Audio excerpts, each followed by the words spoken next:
quick. You just ran to the wine store, you need a bottle of Italian wine to pair with your pasta dinner, but you have no idea what to get, and honestly the labels look a little confusing because you don't speak Italian, and neither do I. Well, let me help you decode the wine label. Okay, so we're gonna be using, I don't know why I have this on, I just don't want to spill on myself because I'm very animated. Up here at the top we have Alteo. This is the name of the wine. A lot of the times wines in France and in Italy are named after where they're from, not after the producer or the grape. It's confusing, but you'll get the hang of it. Down at the bottom here, you'll have the name Donna Laura. That's the producer. That's the estate that makes the wine. They're in charge of all the viticulture and everything. Remember with our Napa video? Yeah, you're catching on. Nice. Here it says Chianti. This could say Chianti Classico, Chianti Reserva, Chianti. Chianti Classico is a DOCG, which is a smaller, more strict version of Chianti.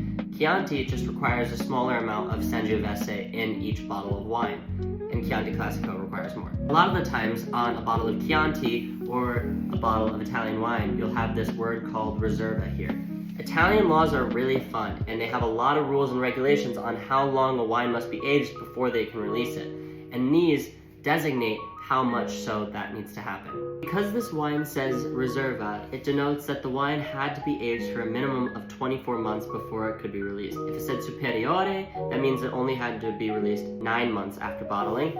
And then also, since it's from Chianti, not Chianti Classico, it's only 70% minimum Sangiovese. Most producers do more, but that's what's required by law. And of course, if you want to find, it might not always be on the front. You have things like your vintage, you'll have things like your alcohol percent a little bit lower, 13.5, which is pretty standard for a Sangiovese. I hope this helps. Enjoy your pasta dinner.